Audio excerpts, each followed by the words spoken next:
Sir विपक्ष जैसा बोल रहा था मोदी का ग्राफ गिर रहा है, कल जिस तरह का 3 जगह में रिजल्ट आया है, क्या लग रहा है आपको 2024 में मोदी का ग्राफ कहाँ है? आपका आकलन क्या है? भैया मेरा कोई आकलन नहीं है, मैं इस तरह के वाद विवाद में पड़ता नहीं हूँ। मैं उन लोगों में से नहीं हूँ जो रोज खड़ा होकर ये बताए कि कौन जीत रहा है कौन हार रहा है।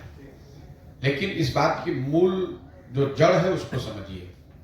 मैंने अपने कई साक्षात्कारों में ये बताया है कि भाजपा जिसको आप हराना चाहते हैं, विरोधी जो भी उनके दल है, अब किसी को भी अगर आप हराना चाहते हैं तो सबसे पहले आपको समझना है कि उसकी ताकत है क्या। भाजपा को वोट लोग क्यों देते हैं? जब तक आप उसकी ताकत को समझकर उससे बेहतर कोई प्रयास नहीं करेंगे तब तक लोग वोट आपको क्यों देगा। तो जो भाजपा को वोट मिलता है वो मोदी के ग्राफ ऊपर नीचे से नहीं मिलता है। भाजपा को वोट मिलने के 4 कारण हैं। पहला, हिंदुत्व जो उनकी एक विचारधारा है, विचारधारा से जुड़ा हुआ एक बहुत बड़ा वर्ग है जो भाजपा को इसलिए वोट करता है कि उसका भाजपा वाले हिंदुत्व में यकीन है। दूसरा, जो ये नियो राष्ट्रवाद की बात शुरू हो गई है, जो गांव देहात में आप सुनते हैं कि भारत विश्व का गुरु बन गया, पूरे विश्व में भारत की शान मोदी जी ने बढ़ा दी, इतना बड़ा G20 हो गया। ये जो सारी बातें हैं ये राष्ट्रवाद की जो भावना है। पुलवामा का आपने देखा होगा, पुलवामा के नाम पर लोगों ने वोट दे दिया। तो दूसरा जो वजह है, बड़ी वजह है कि राष्ट्रवाद की एक भावना को बढ़ाकर उसके आधार पर लोग भाजपा को वोट मिलता है। तीसरा, एक बहुत बड़ी संख्या में लाभार्थी हैं जिनको सरकार की अलग अलग योजनाओं के, चाहे शौचालय का हो, किसान स्वनिधि का हो, घर बनाने का हो, जिसको सीधे सरकार, केंद्र सरकार पैसे भेज रही है। और चौथा, जो बीजेपी का अपना संगठन है, उस संगठन की जो ऑर्गेनाइजेशनल और फिनेंशियल मसल पावर है। अब आप आरजेडी से अगर चुनाव लड़ रहे हैं तो आप 2-4 करोड़ रुपया पैसा देकर तब आते हैं चुनाव लड़ने, क्योंकि जो पार्टी आपको टिकट देगा वो पैसा लेता है। अगर आप भाजपा से चुनाव लड़ रहे हैं तो भाजपा वो पैसा आपको दे रही है कि भाई आप जाइए और अच्छे से वहाँ जनसंपर्क कीजिए और चुनाव लड़िए। तो इन चारों विषयों पर कम से कम 4 में 3 अगर आप बेहतर प्रयास नहीं करेंगे, हिंदुत्व के सामने कोई बेहतर विचारधारा होनी चाहिए, राष्ट्रवाद जो भाजपा का राष्ट्रवाद है उससे बेहतर राष्ट्रवाद आपका दिखना चाहिए, लाभार्थी के लिए, लोगों के लिए जो भाजपा कर रही है उससे बेहतर लाभार्थी का आपका मॉडल होना चाहिए, और जितनी ताकत भाजपा की ऑर्गेनाइजेशन की, संगठन की जमीन पर है उसके मुकाबले का संगठन खड़ा होना चाहिए। जब तक इन 4 में कम से कम 3 बातों पर आप बेहतर प्रयास नहीं करेंगे तो 10 में 7 बार 8 बार आपको हार का ही सामना करना पड़ेगा। 1-2 जगह जहां जीत हासिल हो भी जाती है उसका कोई बहुत असर नहीं है।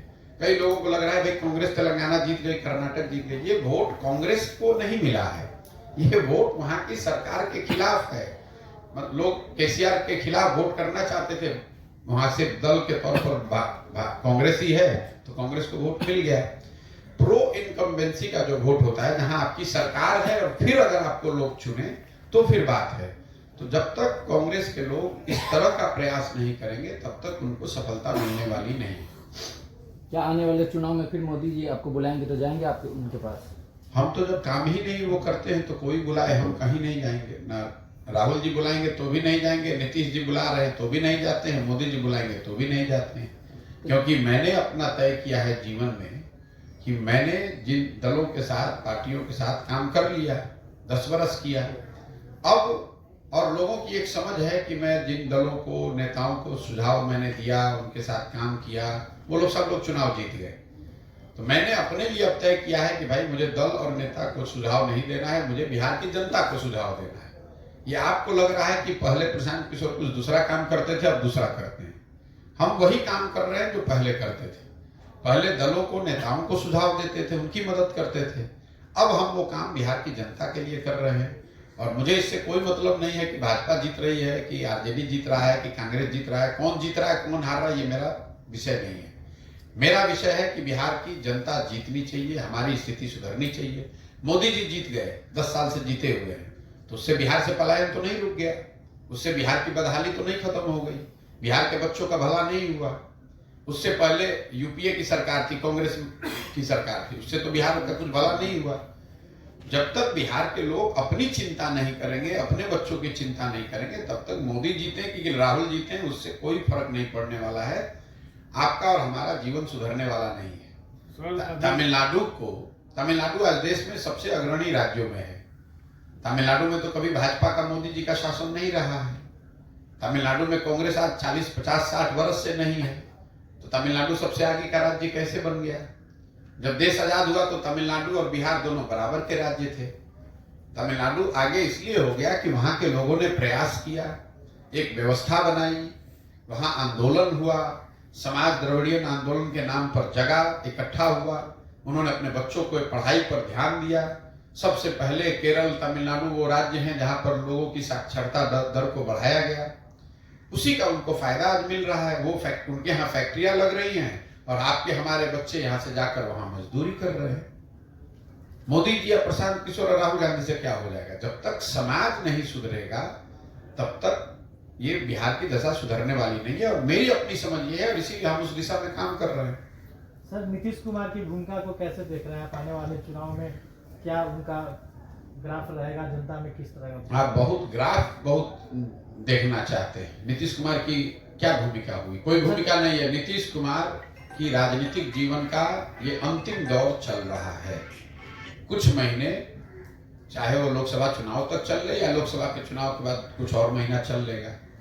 अब उनके लंबे राजनीतिक जीवन का पटाक्षेप होने का समय आ गया है। ये बिहार के पत्रकार और यहाँ पर राजनीति करने वाले लोग, चूंकि आपके वो मुख्यमंत्री हैं तो आपके लिए महत्वपूर्ण है, आप चर्चा करते रहते हैं। देश के राजनीतिक परिदृश्य में नीतीश कुमार की न कोई भूमिका है, न कोई महत्व है, न ऐसा है कि नीतीश कुमार के आने जाने लगने से कुछ स्थिति बदलने वाली है। आप बताइए, नीतीश कुमार जी अगर बंगाल में चले जाएं तो किसको जिता देंगे, किसको हरा देंगे? अरे उनका तो अपना ठिकाना बिहार में नहीं है। हमने आपने मोदी जी के ग्राफ के बारे में कहा, हमने अभी से 1 महीने पहले एक बात बताई, आपको दोहरा देता हूं। मैंने जीवन में सिर्फ एक बार चुनाव से पहले बंगाल में कहा कि भाजपा को यहाँ 100 सीट नहीं आएगा। जब पूरा देश कह रहा था कि भाजपा को 200 सीट आएगा, मैंने कहा कि भाजपा को 100 सीट नहीं आएगा, अगर आएगा तो हम संन्यास ले लेंगे। इतने विश्वास से मैंने कहा था। भाजपा को बंगाल में 77 सीट आया। मैं इतने ही विश्वास से आपको ये कह सकता हूं कि आने वाले लोकसभा चुनाव में नीतीश कुमार की पार्टी जदयू को 5 सीट भी नहीं आएगा। अगर आएगा तो हम बिहार की पूरी जनता के सामने खड़े होकर माफी मांगने को तैयार हैं, गलत आकलन करने के लिए। नीतीश कुमार की क्या भूमिका है? नीतीश कुमार को वोट देने वाला कौन बचा है बिहार में आज? आप पत्रकारिता करते हैं, नीतीश कुमार की ना इमेज बची है, ना कोई उनका संगठन है, ना कोई नीचे प्रभाव है। जनता त्राही करी हुई है। 42 विधायक का नेता जोड़ तोड़ करके कभी भाजपा के साथ, कभी लालटेन के साथ कुर्सी पर बैठना एक बात है और वोट लेना अलग बात। सर, आपने जो मधुबनी में भी यात्रा पूरी की है, दरभंगा में प्रवेश किया है, यहाँ की जो मूल समस्या है किसानों की, हर साल बाढ़ आती है, जल जमाव रहता है, इसके निदान के लिए अब तक आपको क्या समझ में आया कि अब तक की जो सरकारें हैं जो इसके निदान के लिए काम नहीं की, जिन पे काम होना चाहिए? इसलिए नहीं किया। मैं आपको एक चीज बता दूं, बिहार मैंने बताया कि जो जल संसाधन में कुप्रबंधन है, अभी आप ही के जिले के मंत्री हैं जो जल संसाधन विभाग के मंत्री हैं। आपने पत्रकार होने के नाते आपको एक जानकारी दे रहा हूं, आप इसको याद रखिएगा। बिहार में चाहे गठबंधन किसी का हो, सरकार किसी की बने, जल संसाधन विभाग जो है वो उसी के पास रहता है जिसका मुख्यमंत्री होता है। क्यों? क्योंकि ये चोरी करने का सबसे माकूल विभाग है। सड़क में भी चोरी हो रही है, भवन में भी चोरी हो रही है, दूसरी योजनाओं में भी चोरी हो रही है। लेकिन अगर सड़क में चोरी कीजिएगा तो कम से कम जनता को ये दिखेगा कि ये सड़क खराब बनी है। जल संसाधन विभाग ऐसा विभाग है जिसमें हर साल करोड़ों रुपए की चोरी होती है और उसको कागज पर लिख दिया जाता है कि बाढ़ आया, सब बह गया। उसका ना कोई जांच हो सकता है, ना आप उसको पकड़ सकते हैं, ना जनता को दिखता है। तो जल संसाधन विभाग बिहार में पैसा वसूली का सबसे बड़ा विभाग है। इसीलिए वो चाहे नीतीश कुमार हो कि लालू जी हो कि भाजपा, जो भी मुख्यमंत्री रहता है वो जल संसाधन विभाग नहीं छोड़ता है। तो जब जिस विभाग में को आपने लूट का, पैसा उगाही का अगर आप उसको केंद्र बना दीजिएगा तो स्वाभाविक तौर पर वो दिक्कत आएगी। दूसरी बात यह है कि जल संसाधन को लेकर बिहार में कोई वैज्ञानिक नजरिए से प्रयास नहीं किया गया। एक होलिस्टिक सोच जो है कि जो पानी है पूरी दुनिया में लोग बता रहे हैं कि अगला जो विश्व युद्ध होगा अगर कभी हुआ तो पानी के मुद्दे पर होगा। पानी की इतनी कमी है पूरे देश में और पूरे विश्व में। जिस राज्य में पानी की बहुतायत है, पानी बहुत ज्यादा है, उसको आप प्रबंधन नहीं कर पा रहे हैं। तो मैंने जैसा आपको बताया कि रोड के एक किनारे पानी साल भर लगा हुआ है और दूसरे किनारे का जो खेत है वो सूखे से प्रभावित है। जलकर यहाँ है लेकिन उन पोखरों का, उन तालाबों का कोई उपयोग नहीं है। मैं जब मधुबनी में आया तो मैं आपको एक जानकारी देना चाहता हूँ। मेरा एक दोस्त है अमेरिका में, उसने एक वीडियो बनाकर भेजा कि मैं मधुबनी का बिहार का मखाना अमेरिका में यहाँ वॉलमार्ट के स्टोर से खरीदने आया हूँ और उसका दाम बिहार में देश के करेंसी में 8,000 रुपये प्रति केजी हुआ। अभी मखाने का यहाँ भाव कितना मिल रहा है किसानों को? 600 रुपया, जो कि बढ़ा हुआ भाव है। मैं ये नहीं कह रहा हूँ कि किसानों को यहाँ 8,000 रुपये मिलने लगेगा, लेकिन जैसे आप सुधा में दूध देते हैं, अमूल में दूध देते हैं, अगर दूध की कीमत 100 रुपये है तो उसका करीब करीब 60 से 65% किसानों को, जो दूध पैदा करने वाले हैं, उनको मिलता है। मखाने का दाम 7,000-8,000 रुपये केजी है मार्केट में बाहर देश के, और किसानों को मिल रहा है उसका 10% या उससे भी कम। अगर 30% भी उसका मिलने लगे, 40% भी मिलने लगे, तो आप जरा अंदाजा लगाइए कि मधुबनी जैसे जिले में, दरभंगा जैसे जिले में, जहां हजारों एकड़ जलकर पहले से बने हुए हैं, वहां के लोगों को कितना फायदा हो सकता है। यही हाल आपके यहाँ मछली का है। 50% से ज्यादा मछली आज भी दरभंगा मधुबनी में आंध्र प्रदेश से आकर बिक रहा है, और मधुबनी अकेले में 31,000 एकड़ में सिर्फ तालाब और पोखरे हैं। जब सरकार का कोई नजरिया ही नहीं इन चीजों को देखने का। सरकार तो आपको जातिगत सर्वे करा रही है, समाज को बांट रही है, कभी पिछड़ा को अति पिछड़ा, अति पिछड़ा को Annexure 1, Annexure 1 को Annexure 2 लड़ाओ, और यही रेवड़ी बांटो, 400 रुपया पेंशन दो, सबको अनपढ़ और मजदूर रखो, 400 रुपया के नाम पर, दारू शराब के नाम पर लोग वोट देते रहे जाति को बढ़कर। यही प्रयास है। तो उससे जल का प्रबंधन और उसमें सुधारने वाला है कौन? आप बताइए कि जो यहाँ के मंत्री हैं, जल संसाधन मंत्री हैं, महोदय अपने जिले का तो कम से कम सुधार दो भाई, बाकी का छोड़ दो। तो आपकी टीम या आप लोगों ने जो दौरा किया, जो पदयात्रा की है, तो क्या उपाय नजर क्या है, क्या उपाय हो सकता है? बाढ़ उपाय ये है कि जिस दिन आप पानी के लिए वो बाढ़ के लिए वोट दोगे तब आपको उपाय होगा।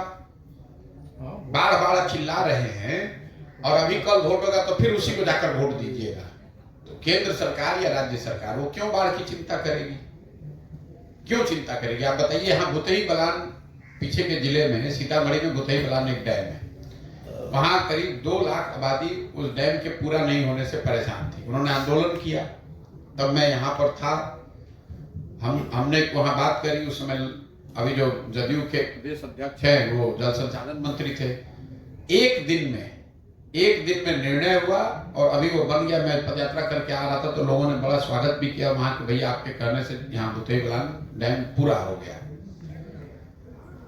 जब नेताओं को इस बात का डर ही नहीं है कि बाढ़ आएगा तो वहां की जनता हमको वोट नहीं देगी, तो आपको बाढ़ से मुक्ति क्यों दिलवाएगा? जब उनको पता है कि यहाँ विद्यालय में आपके बच्चे नहीं पढ़ेंगे फिर भी जाकर आप वोट देवे कीजिएगा। आपका बच्चा जाकर गुजरात में मजदूरी कर रहा है लेकिन वोट आप मोदी जी को ही जाकर दीजिएगा। मैंने आपको बताया कि जिस मुसलमान गांव में जाइए वहां सड़क नहीं है, नाली नहीं है, गली नहीं है, लोग पानी के बगैर हाहाकार मचा हुआ है, कोई अस्पताल नहीं है, स्कूल नहीं है। सारे मंत्री तेजस्वी यादव या उनके साथी हैं, लेकिन कल वोट होगा तो मुसलमान जाकर फिर भाजपा के डर से वही लालटेन को वोट देगा।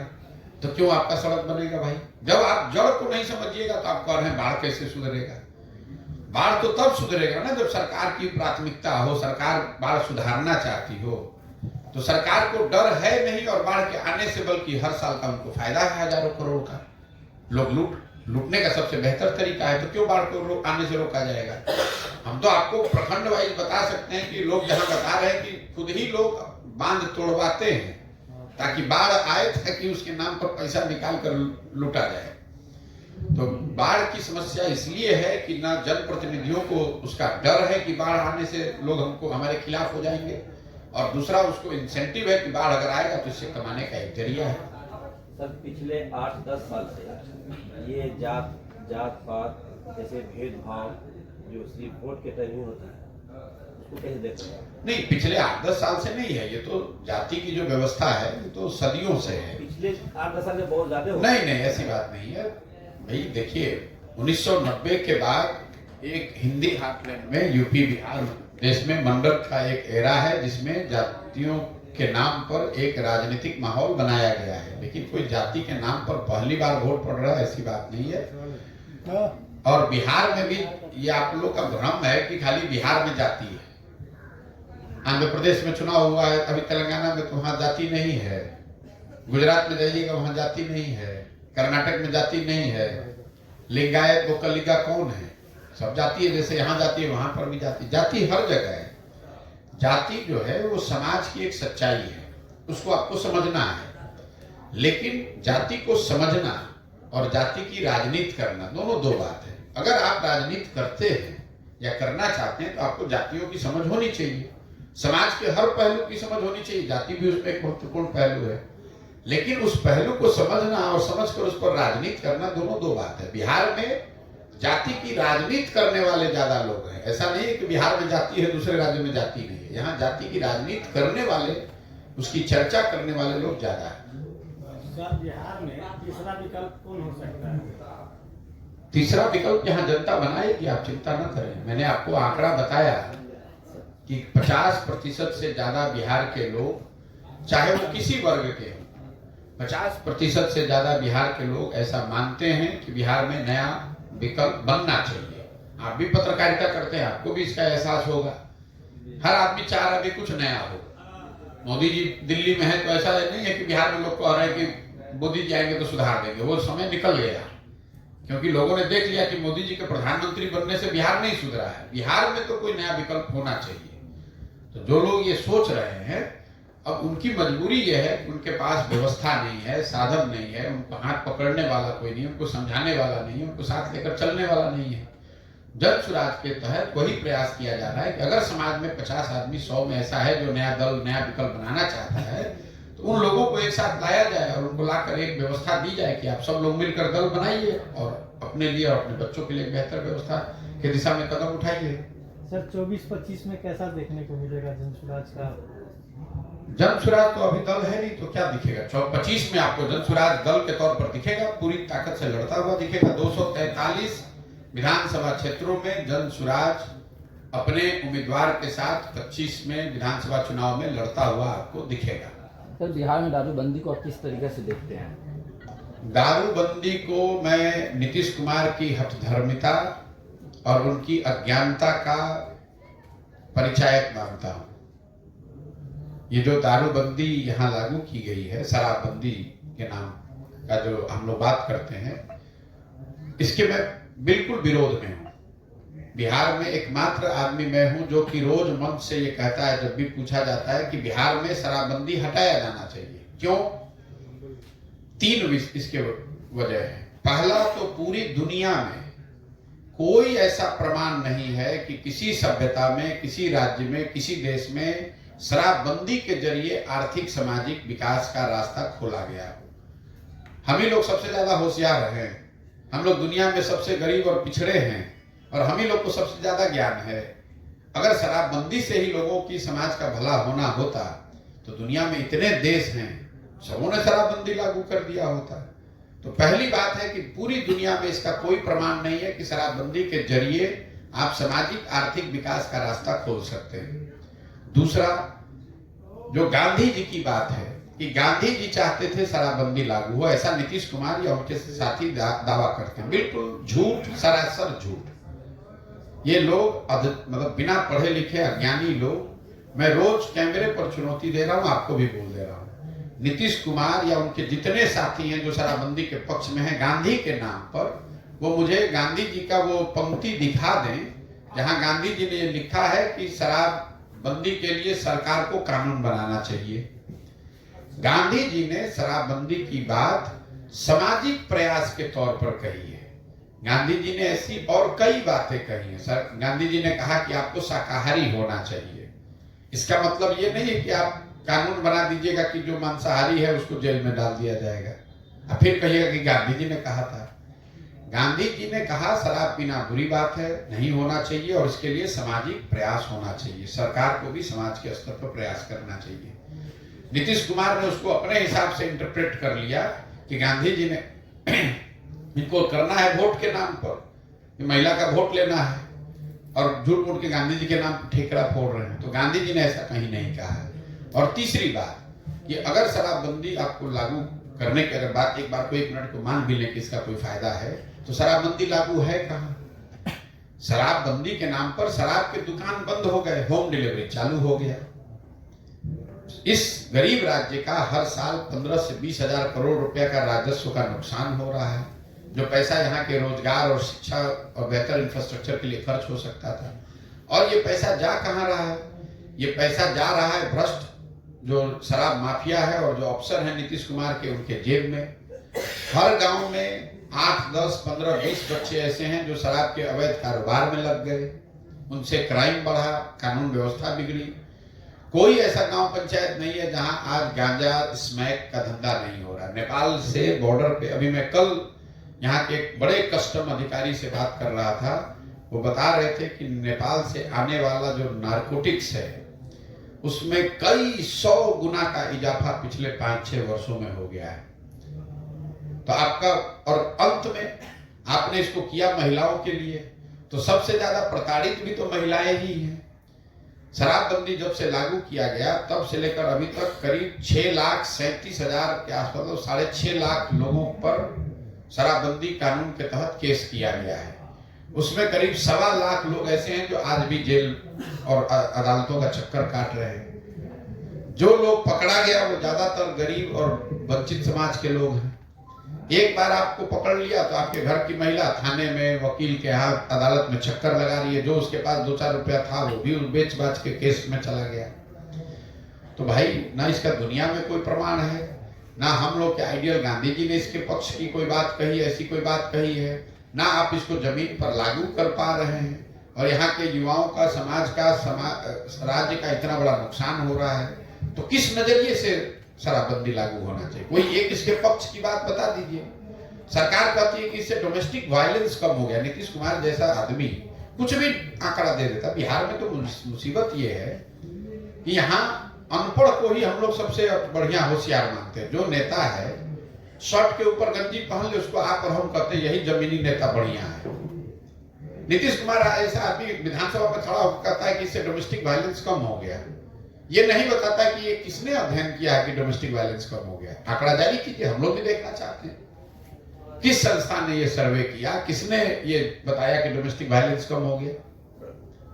महिलाओं के एम्पावरमेंट के जितने इंडिकेटर्स हैं वो जारी करके बताइए कि शराबबंदी से महिलाओं का एम्पावरमेंट बढ़ गया यहाँ। तो फर्जी बात करने वाले लोग हैं। ठीक है भैया, बहुत बहुत धन्यवाद। कैसा अनुभव रहा आपको? क्या लगा कि यहाँ के लोगों की क्या समस्या है? देखिए, दरभंगा में लोगों की क्या समस्या है वो तो दरभंगा का जब पूरी पदयात्रा खत्म करेंगे तब पता चलेगा। लेकिन बिहार की जो अभी तक जिन जिलों में मैं गया हूँ, वहाँ की जो समस्या है दरभंगा की समस्या उससे बहुत अलग अभी तक नहीं दिखी है। सबसे बड़ी समस्या बिहार में पिछले 11-12 महीनों में ये समझ में आई कि वो बेरोजगारी और पलायन यहाँ का सबसे बड़ा मुद्दा है। अब आप कहिएगा कि ये तो पता ही है पहले से कि यहाँ बहुत बेरोजगारी पलायन है, इसके लिए पदयात्रा की क्या जरूरत है? पदयात्रा से इस समस्या के विकरालता का, इसके सामाजिक आर्थिक पहलुओं की आपकी समझ बनती है। हम लोग को जैसे लगता है सामान्यतः कि पलायन जो है वो गरीबों का मामला है। जो गरीब परिवार के बच्चे हैं वो बाहर मजदूरी करने के लिए, पलायन के लिए जाते हैं। सच्चाई ये नहीं है। सच्चाई ये है कि गरीब व्यक्ति तो मजदूरी करने के लिए बाहर जा ही रहा है। जो बिहार के नजरिए से समृद्ध लोग हैं उनके बच्चे भी पलायन कर रहे हैं, चाहे वो पढ़ाई करने जाए या नौकरी करने जाए। जाना सभी के बच्चों को है। इसीलिए कहीं गांव में आप जाइएगा तो 40 से 50% युवा जो है वो बाहर ही रह रहा है, चाहे वो मजदूरी करने गया, पढ़ाई करने गया या नौकरी करने गया। जिन प्रखंडों में, पंचायतों में बाढ़ की समस्या है वहां पर ये पलायन 60, 70, 80% तक है।